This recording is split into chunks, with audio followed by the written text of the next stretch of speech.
The stars had sung their ancient songs for billions of years before Earth ever knew to listen. When humanity finally reached into the silence of space, they found the void already occupied by civilizations so old their histories were etched in starlight and myth.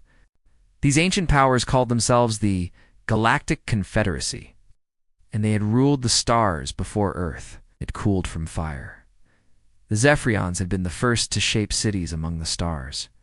Their ships, sleek and silent, had traversed the galaxy for 50 millennia. They looked vaguely human-tall, slender, with silver skin that reflected light like flowing mirrors. Their voices, ethereal and crystalline, echoed like wind through hollow caverns and could be heard across entire solar systems. Even older were the Vor, beings of living crystal. They had no true bodies by human standards, only towering, shifting shapes of translucent stone lit by internal pulses of thought. The Vor remembered the galaxy when it was young and hot, when stars were born daily in cosmic nurseries that bloomed like celestial spring. Then came the Nethic beings of gas and energy, creatures without form, drifting through the void like sentient auroras. The Nethic claimed to be older than matter itself, older than time. Having witnessed the first atoms congeal into stars, these and dozens of others governed the galaxy from a massive station called Unity Prime, built inside a hollowed-out moon. The size of a small planet, Unity Prime held 1 million sentient beings at any given time. At its heart was the Council of Ancients, where decisions were made that affected trillions. For eons, the Confederacy had expanded slowly, cautiously. New members were exceedingly rare.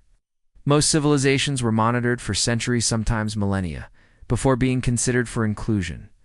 The Council believed that only those species who had demonstrated responsibility over vast spans of time could handle the power of galactic citizenship. Then came Earth. The message Earth sent into the void was blunt, almost primitive by Confederacy standards. It came from a small water-covered world on the galactic fringe of planet, so obscure most Confederacy maps didn't even bother marking it. The transmission, in all its earnestness, said, "This is Earth. We come in peace. We seek knowledge and trade. Please respond." The Council of Ancients debated for 3 full months. The Zephyrians warned that such a young race could never be trusted with advanced knowledge. The Vor calculated that humans had used metal tools for barely 5,000 years. Cosmic blink. The Nethic whispered among themselves that humanity still stank of the mud from which they'd crawled. But laws, even for the ancients, were absolute. Any species that developed faster than light travel independently had the right to request membership. Readiness did not matter, and so the Council replied, though not quickly. 6 months later, Earth received its answer. People of Earth, the Galactic Confederacy acknowledges your message. You are granted probationary member status, pending evaluation of your technological maturity and societal development. Port to Unity Prime for processing. Coordinates followed. So did warnings specifically that Earth would be held responsible for any disruptions caused by its primitive systems. Captain Sarah Chen read the message for the 20th time as she stood on the bridge of the UEES Defiance, Earth's first true starship. It was small by galactic standards, but to humans, it was a miracle capable of faster-than-light travel, built by global cooperation. It carried 200 carefully selected crew, scientists, diplomats, engineers. Explorers. Sarah, age 35, was middle-aged by Earth standards but an infant to the ancients. She had grown up dreaming of this moment. The Defiance was her ship, and this mission was humanity's first step into a wider universe. Approaching Unity Prime system, her second-in-command, Lieutenant Commander Marcus Webb, reported Sarah, stepped to the main via Scrent and gasped. Unity Prime wasn't a station. It was a world unto itself. Thousands of ships orbited it like insects around a glowing beehive. Some were colossal enough to carry Earth's entire population. Others were so alien she couldn't distinguish front from rear. Communications? "Incoming," said Ensign Patricia Valdez. "Now they're requesting ID and purpose." Sarah adjusted her uniform. "Open a channel." A shimmering silver-skinned being appeared on screen, graceful, with eyes like polished obsidian. Its voice flowed like music from water. "Primitive vessel, this is Unity Prime Traffic Control. State your business in Confederacy space." Sarah bristled at primitive, but answered evenly. "This is Captain Sarah Chen of the United Earth. Ship Defiance. We come at the Council's request to initiate diplomatic relations." The being showed no reaction, but Sarah detected the faintest hint of amusement in its eyes. "Ah, yes, the young world. You will dock at Station 7, Level 9. Do not deviate from the flight path. Do not scan Confederacy vessels. Do not activate any weapons. Failure to comply will result in immediate destruction." The screen went black. "Friendly bunch," Marcus muttered. "They're cautious," Sarah replied, though doubt tingled in her chest. "We're unknowns to them." Two sleek patrol ships flanked the Defiance, escorting it towards Station 7. They moved with fluid grace, more like living organisms than machines. The human vessel looked clunky beside them. As they approached, Sarah saw dozens of other ships. Some that looked like swimming creatures, some like blazing light, others beyond comprehension. Automated arms extended from the station and pulled the Defiance into dock. Within seconds, scanners swept across the hull. "They're scanning everything," said Chief Engineer Torres. "Weapons, reactor output, even our food storage." "Let them," Sarah said. "We have nothing to hide." But as she watched the data streams, a darker realization took hold. This wasn't just a security sweep. This was evaluation. Earth's technology was being graded. Even an hour later, a delegation arrived via docking tube. Sarah Marcus, Dr. Elizabeth Harrison, Ambassador James Wright waited. Three alien beings approached, one Zephyrian, named Administrator Zelf, a crystalline Vor, and a third creature unlike anything Sarah had seen. Made of shimmering liquid bound in a containment field. "Welcome to Unity Prime," Zelf said in his melodic voice. "We are here to explain your probationary status and outline the restrictions imposed on your species." He handed Sarah a datapad. She skimmed it. Her heart sank. The list was long. Earth was barred from vast regions of space. They were forbidden from trading advanced technologies. They could attend council meetings, but only as observers. Contact with most member species required prior approval from a sponsor. It was clear humanity had taken its first step onto the galactic stage, but the galaxy wasn't sure it wanted them there. "Quite severe," Ambassador Wright said carefully. "How long will these restrictions remain in effect?" The crystal Vor pulsed with something that might have been amusement. When it spoke, its voice sounded like boulders grinding together. "Your species will be reviewed every 50 standard years. Should you demonstrate sufficient advancement, some limitations may be lifted.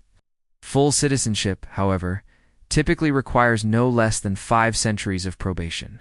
500 years? Dr. Harrison asked, unable to hide the shock in her voice. "Our entire recorded history doesn't even go back that far." "Exactly," Administrator Zelf replied smoothly. "You are young, and the Confederacy has learned through hard experience that young species are volatile. You are as likely to destroy as to build. These measures protect you as much as us." Sarah felt heat rise in her chest, but she forced herself to remain composed. "What kind of progress would allow us to advance in status?" "You must show cultural maturity," the water being said, voice like cascading streams. "You must move beyond violence, conquest, and competition for resources. You must demonstrate a willingness to act for the good of more than just yourselves." As the officials continued outlining Earth's place in the grand hierarchy, Sarah's understanding sharpened. The Confederacy didn't see humanity as potential partners. They saw them as children, dangerous, emotional, and unpredictable. A species to be contained and monitored. The ancients had forgotten what it meant to be young to hunger, to dream, to push against boundaries. They mistook age for wisdom, blind to the possibility that youth might bring innovation, energy, and adaptability. They didn't realize that being new to the game could mean rewriting the rules entirely. But Sarah and her crew weren't going to wait 5 centuries for respect. The meeting ended with the defiance assigned to what the Confederacy called safe sectors, regions deemed valueless, devoid of resources or strategic meaning. It was busy work. A quiet way of keeping Earth occupied without interfering in the affairs of older powers as the delegation departed. Sarah made herself a silent promise. Humanity would earn its place, but on its own terms. The galaxy was about to learn that. Earth's children had grown faster and stronger than anyone expected, and when the time came, they would not ask for respect. They would command it. 3 months later, Captain Sarah Chen stood in her ready room, reviewing charts of their assigned patrol routes. The Confederacy had given them the Outer Rim sector's remote, neglected regions at the galaxy's edge. The ancients had written them off as barren, but they were wrong. "Captain, you need to see this." Marcus Webb's voice came through the intercomtants, excited. Sarah was on the bridge in moments. The crew was gathered around the main sensor display. Dr. Harrison was frantically running calculations. Chief Torres stared wide-eyed at the readings. "Report," Sarah ordered. Marcus pointed to the view screen. Vast nebula stretched across the stars, billowing clouds in shades of teal, amber, and violet. But that wasn't what had stirred the crew. "We've detected an artificial structure inside the Kepler Nebula," Marcus said. The computer triple-checked the signature. "It's a ship, Captain." But like nothing in any Confederacy database, Dr. Harrison looked up. "The energy readings are off the scale. Whatever this is, it's ancient. It's thousands of years old, maybe more. And the materials, they're not from any known civilization." Sarah's pulse quickened. For months they had combed empty sectors. Now could it be a derelict? She asked. "It's powered down, but intact," Torres confirmed. "Hey, no life signs. But the hull is solid. Whoever built it knew what they were doing." Sarah stepped toward the screen. The nebula was beautiful, but dangerous: high radiation, charged particles, unstable currents. It made navigation and detection difficult. Perhaps that's why no one had found this vessel before. "Set course," she ordered. "Approach cautiously. Keep us outside the worst of the cloud until we know what we're dealing with." The Defiance inched into the nebula. Its shields flared as they absorbed radiation. On the screen, the structure loomed larger, dark, immense. Awe-inspiring. It was 3 times the size of their ship. Its surface drank in light. Strange runes had been etched into its hull, deep, deliberate, and utterly alien. "Captain," Valdez said, "I'm detecting residual power. Something inside that thing is still alive." Dr. Harrison's voice trembled with excitement. This could be a Forerunner ship. The bridge fell silent. The Forerunners were said to be the galaxy's first great civilization, transcending matter itself. Some believe they were mere legend. If this was real, it would rewrite history. "Launch a probe," Sarah ordered. "Full scan? I want everything: composition, structure, power systems." The probe deployed, weaving through the cloud. Its readings began streaming in. What they revealed was staggering. The ship was ancient, older than most known species. The metal alloy composing its hull was harder than any recorded Confederacy material. Its power core still functioned after millennia, using unknown physics. Entire systems defied current scientific understanding. "This is it," Dr. Harrison whispered. "This is a real Forerunner vessel." Sarah was about to authorize a boarding plan when Valdez's voice cut through the wonder. "Captain, multiple vessels incoming. Fast." The screen flickered. 5 massive ships closed in, cutting through the nebula like sharks through water. Their profiles were unmistakable. "Zephyrian battlecruisers. How did they find us?" Marcus asked. "They must have been monitoring our transmissions," Torres replied. "Probationary species are watched constantly." Sarah's fists clenched. The Confederacy had let them wander useless space, but now, At humanity's first real discovery, the ancients were moving in. Incoming transmission, Valdez said. A tall Zephyrian appeared on screen skin, shimmering like mercury uniform. Heavy with metals, human vessel, he said coldly. I am Admiral Keir of the Confederacy Fleet. Withdraw immediately. Sarah stepped forward. This is Captain Chen of the UES Defiance. We are operating in our assigned sector. Our discovery was made in accordance with Confederacy law. Keir's lips twitched in something like amusement. You misunderstand. This vessel is of great archaeological significance. Under Section 847 of the Galactic Heritage Code, all Forerunner artifacts must be surrendered to the senior civilization. Present. Senior civilization, Sarah said, voice hardening. We have existed for 50,000 years, Keir replied coolly. You are infants. This artifact will be studied by those capable of understanding it. Dr. Harrison stepped forward. Respectfully, the ship was detected and surveyed by humans. Galactic salvage law? Your laws are irrelevant, Keir interrupted. Withdraw. Any interference will be met with force. The transmission ended. The Zephyrian ships fanned out, weapons powering up. They're going to take it, Marcus said quietly. They're going to steal everything we've found. Sarah stared at the growing fleet. The Defiance was hopelessly outmatched. In a direct fight, they'd be vaporized in seconds. But she hadn't come this far to back down. All hands, she said over the com. We've made a discovery that could reshape the galaxy. And now someone's trying to take it from us not through law, but intimidation. We will not allow that. She turned to Marcus. Signal the Zephyrians. Tell them we refuse to withdraw. Captain Dr. Harrison said softly. They'll destroy us. Maybe, Sarah answered. But if we run now, we'll be seen. As children forever, it ends here. The response came swiftly. Keir's face reappeared, angry now. Captain Chen, you are making a grave mistake. Withdraw or face the consequences. We claim this discovery under human law, Sarah said, voice firm as steel. We will not surrender our find to thieves hiding behind the excuse of age. Admiral Keir's silver skin dimmed.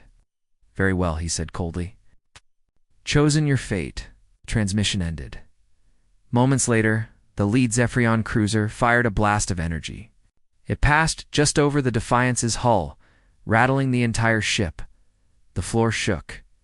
Consoles flickered. Warning shot, Marcus reported. They're trying to scare us. Hold position, Sarah ordered. Continue scanning the Forerunner ship. They're here to learn, and we're not leaving. The second blast came closer just meters from the starboard hull. Several sensors overloaded. The bridge lights flickered again as electromagnetic shockwaves surged through the ship. Captain, Torres called from engineering. One more? Of those, and they'll hit us whether they mean to or not.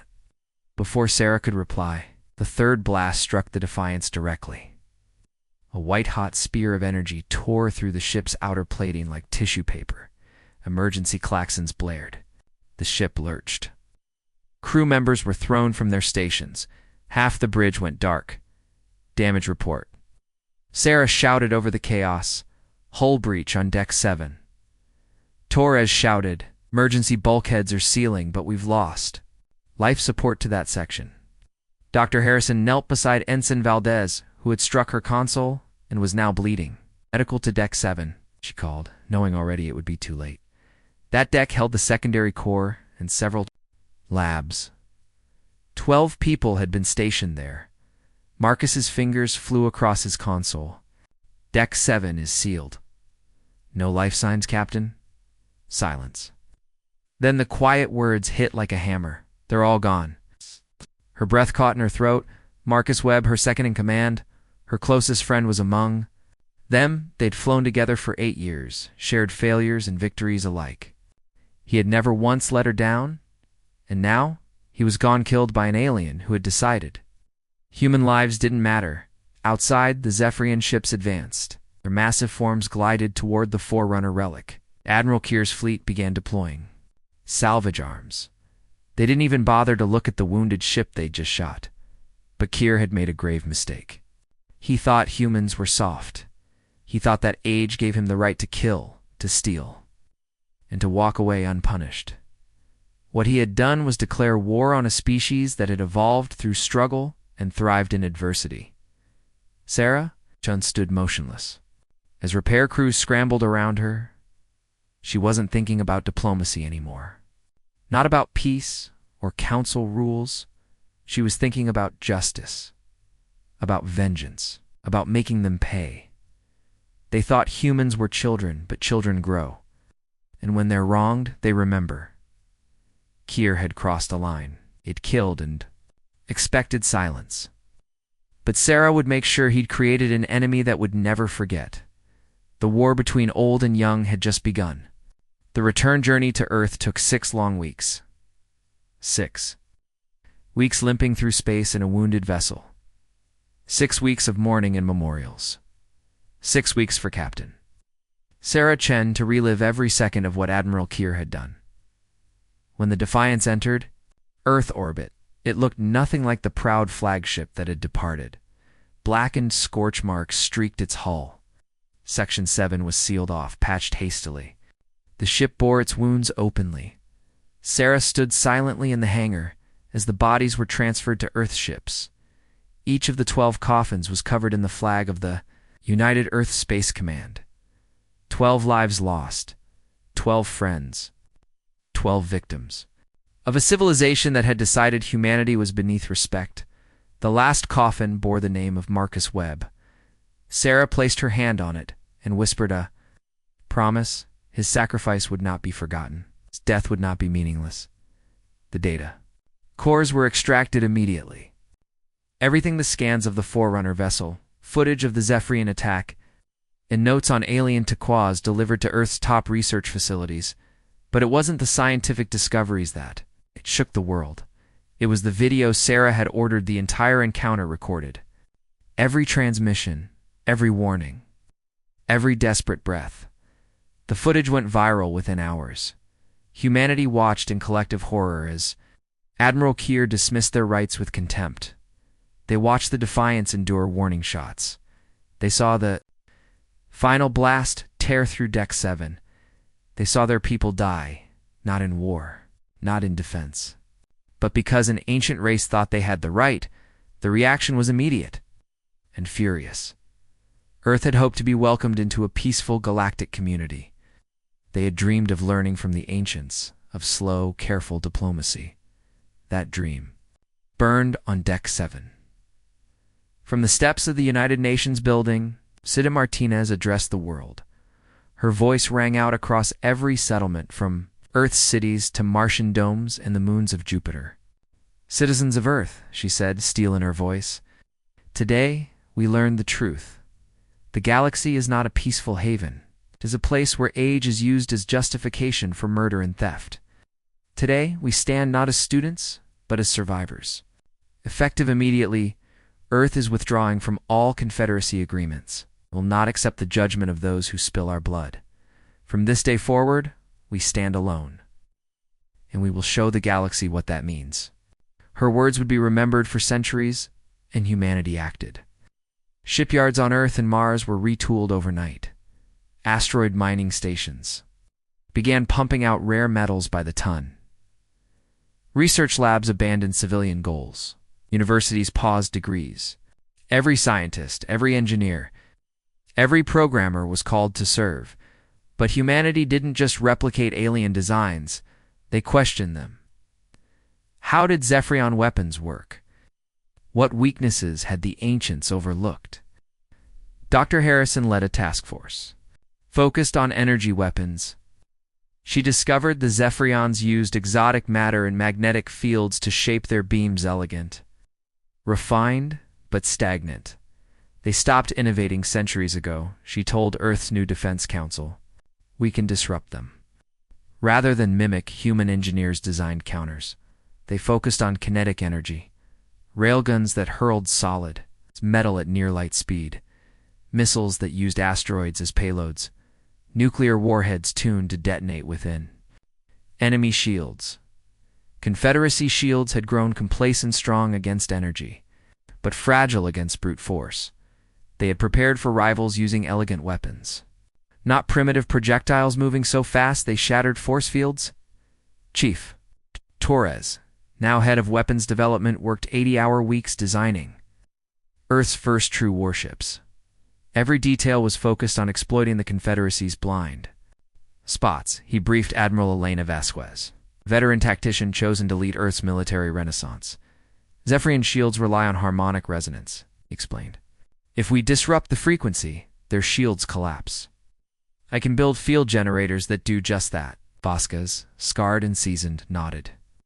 She had spent her life preparing for a war no one believed would come. Now it had, and humanity would. Not wait 500 years to be respected. They would earn it in fire and steel, and in the thunder of weapons. The ancients had forgotten could even exist. But Sarah Chen understood one thing more deeply than any strategist or politician. This war would not be won by following rules written by those who had never been challenged. The Confederacy fights by ancient codes, she told her senior officers. They declare intent, form lines, and give their enemies chances to surrender. We won't do any of that. We'll fight like humans. And the galaxy soon learned what that meant. Earth's new fleet was fast, nimble, and brutal. The ships were smaller than those of the ancients, but they were quicker, sharper, built to die if it meant taking a larger enemy down with them. Human battle doctrine emphasized swarming maneuvers, flanking attacks, and psychological disruption. Even before the first battle, Earth had struck its first blow not with weapons, but with truth. Intelligence teams composed of ex-hackers, cyber soldiers, and digital ghosts infiltrated the Confederacy's public comm nets. They didn't steal secrets. They broadcast the attack on the Defiance. The footage of Admiral Keffer's arrogance, of the warning shots, of the death of 12 explorers. These images spread like fire across every civilized world. The galaxy watched a senior race murder peaceful scientists in cold blood. Younger species started whispering doubts. Even some ancient ones wondered if they'd just created something far worse than a diplomatic nuisance. Keffer scoffed at them.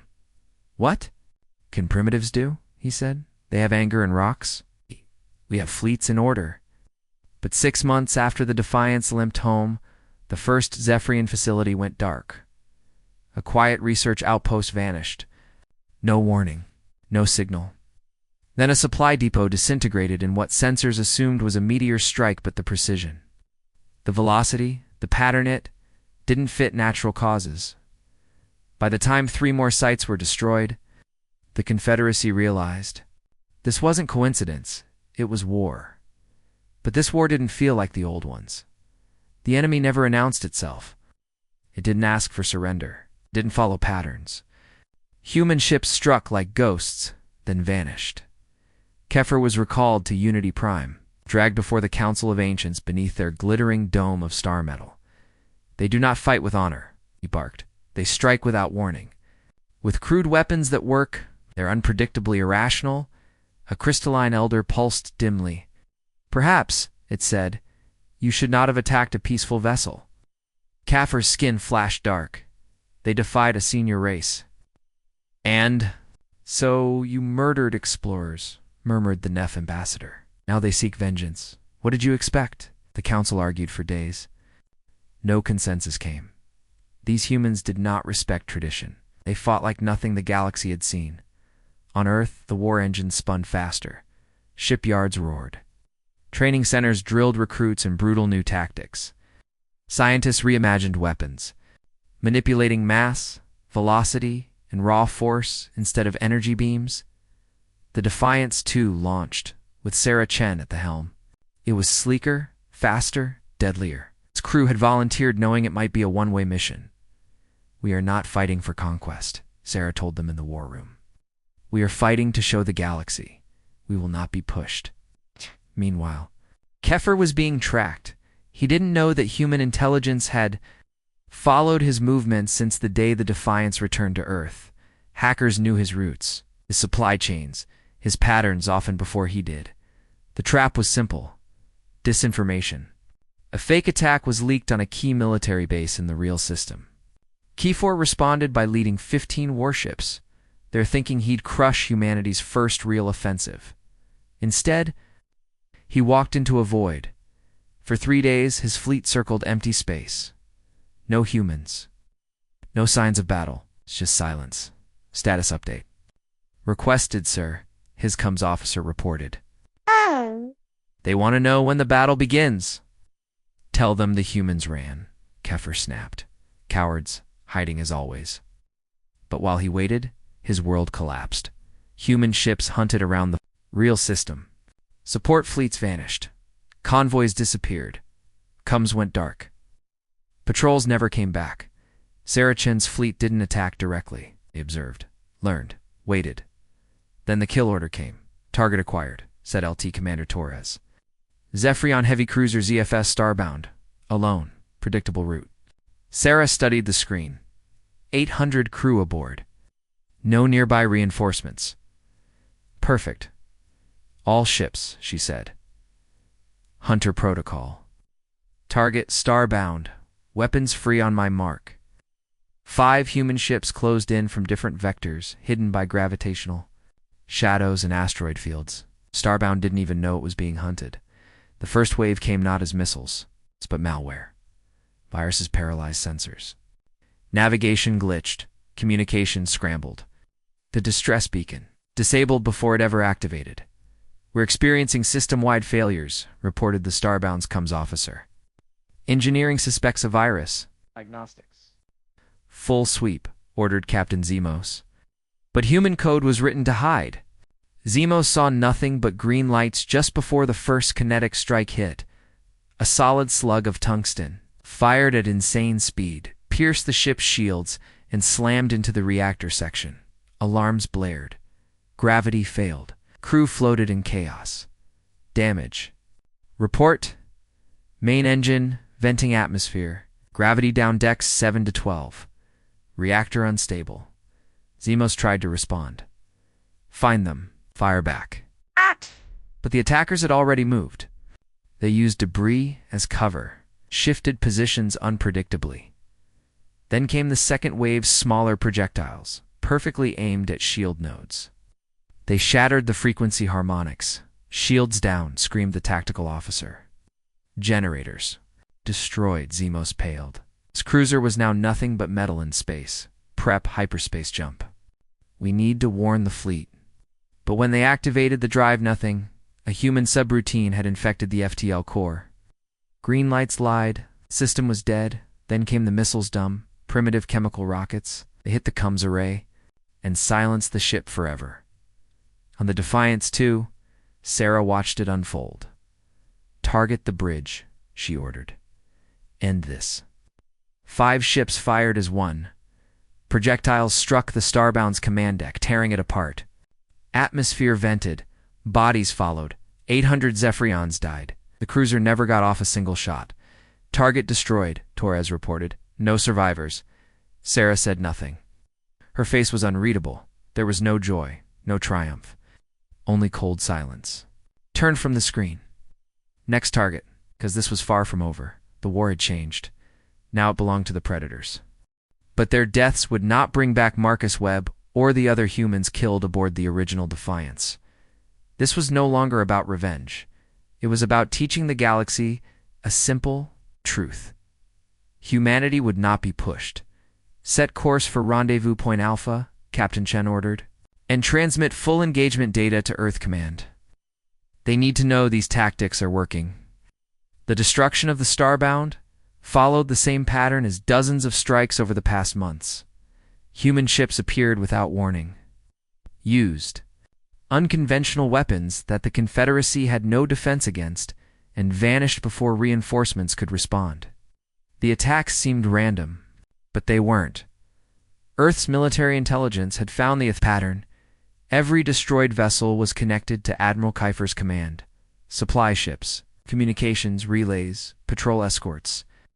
The humans were dismantling his infrastructure piece by piece, severing his lines, isolating his authority, and eroding his power. Kefir first realized the scope of the threat when his weekly transmissions went unanswered. Com relays once reliable had gone dark. A resupply never came. Patrols simply vanished. Sir, his intelligence officer reported aboard the Eternal Glory. We've lost contact with 17 support ships over the last month. Keffer stared at the tactical map. Losses scattered across space. No paternant. He saw it. They're hunting us, he whispered. This isn't war. This is extermination. For the first time in centuries, Admiral Keffer felt fear not for his life, but for the unraveling illusion of Zephyrian superiority, but the isolation of his fleet was only the beginning. Sarah Chen had been tracking his movements for weeks. The final confrontation would take place where it all began, the Kepler Nebula, the site of humanity's first contact, its greatest discovery and its deepest betrayal. Now, it would become Kiefer's grave. Human ships moved silently into position. Around the nebula, using its radiation storms as cover, kinetic weapon platforms had been pre-deployed. Recon drones watched every vector, and Earth's hackers had completed their masterpiece, a virus designed to paralyze every Zephyrian ship in the fleet. Sarah had prepared a message, addressed personally to the admiral who had murdered her crew. Soon, the galaxy would witness the price of shedding human blood. Keffer's once mighty task force was now just 3 ships, Eternal Glory and 2 escorts. Everything else had been destroyed. Standing on his bridge, Keffer gazed into the swirling storm clouds of Kepler. Intelligence reports suggested human activity within. He saw it as cowardice. But he was wrong, sir, the comms officer said. Incoming transmission. Origin. Human ship Defiance. Keffer stiffened. That ship was supposed to be dead. Put it on screen. Captain Sarah Chen appeared. She looked older, wearier, but also sharper. A predator staring down her prey. Admiral Keffer, she said, voice steady. I'm Captain Sarah Chen of the United Earth ship Defiance 2. You murdered my crew. You stole our discovery. You left us to die in this nebula. Now you will pay. Keffer raised his chin. You are violating Confederacy law. Surrender and you will be treated with dignity. Sarah didn't blink. You forfeited dignity when you fired on peaceful explorers, and the transmission cut. Moments later, Keffer's sensors detected dozens of human ships emerging from the nebula, forming a perfect encirclement. Battle stations, he ordered. Target the Defiance 2 and fire at will. But nothing happened. Sir, the weapons officer looked up pale. Weapons are offline. Systems say ready, but they won't fire. Same on the escorts. Nothing worked. Keffer's heart froze. A virus. They've crippled us. And Sarah's voice returned, now broadcasting on all Confederacy channels. People of the galaxy, she said, you are about to witness the execution of Admiral Keffer, the war criminal who murdered 12 peaceful explorers and stole humanity's discovery. This is what happens when you spill human blood and expect no consequences. The first attacks didn't come from her ships, but from hidden platforms. Chunks of dense metal kinetic strikes rained from all directions. The Brighter was hit first. Projectile pierced its reactor and detonated from within. The blast lit. Up the nebula, the Silver Wind tried to flee, but its engines were paralyzed. Missiles tore through its hull. Within minutes, Keffer was alone. His flagship was surrounded by 50 human warships, dead in the water, unable to shoot, unable to run. Sir, his tactical officer whispered, we could request quarter, Confederacy law. But Keffer already knew. Sarah's image returned this. Time flanked by the holograms of the 12 humans he had killed. You have something that belongs to us, she said. The Forerunner data. Return it, and your crew might survive. Keffer latched on to that hope. It's in our main computer. But your virus has locked us out. We'll handle it. Moments later, human soldiers breached the Eternal Glory using plasma cutters, led by Major Patricia Santos. They secured the ship and arrived at the bridge. You'll give us access codes, she said coldly. Refuse, and your crew dies. 1. By 1, Keffer broke. They're in my private files. I'll give them to you. The data was downloaded. Not just the Forerunner secrets, but war files, ship schematics, communications-everything. Then Sarah arrived in person. Your crew will be evacuated, she said. They will go home, but you won't. Kefir straightened. Then kill me. But tell me, what do you hope to gain from all this? Sarah looked at him long and hard. You called us young, she said. And you were right. Young enough to believe in justice. Young enough to believe respect must be earned. Young enough to believe wisdom means action. She gestured to a nearby screen. In the past year, we've destroyed 47 Confederacy ships using what you called primitive tech. We've shown that innovation beats tradition, that hunger beats complacency. Then she stepped closer. But the real lesson comes now. We're not keeping the Forerunner data. We're sharing it with everyone. Kiefer's eyes widened. Even your enemies? Yes, Sarah said. Because that's what young species do. We build the future together. She tapped her Earth command. This is Chen. Execute Protocol 7. Broadcast it all. And across every galactic channel, in every language. The Forerunner data streamed Kiefer could only watch. You wanted to know what we hope to accomplish? Sarah said. We're teaching the galaxy what real leadership looks like. Not leadership built on age or fear, but on wisdom, courage, and sacrifice. Execution was clean, swift, silent. Admiral, Kiefer died, watching the empire he had served begin to crumble. His crew was released and returned home, carrying with them the tale of what they had witnessed, and the galaxy changed. The Forerunner data spread like fire. Civilizations reeled. Technology leaped forward overnight. 17 species withdrew from the Confederacy and joined Earth's new alliance, the Progressive Coalition. Its creed was simple. Age means nothing without wisdom. Wisdom means nothing without action. The Coalition Charter welcomed all species, young or old. Technology was shared. Conflicts were resolved by merit, not tradition. Innovation was honored as much as legacy. 6 months later, Sarah Chen stood before the first coalition, council surrounded by delegates from over 100 worlds. The old galaxy ruled by fear is gone, she said. We offer something else. Hope. The coalition grew, and in this new galaxy, born from sacrifice, forged by defiance, youth wasn't a weakness. It was the most dangerous advantage of all, because young species believe in things worth fighting for, and they don't wait to be told they matter. They prove it.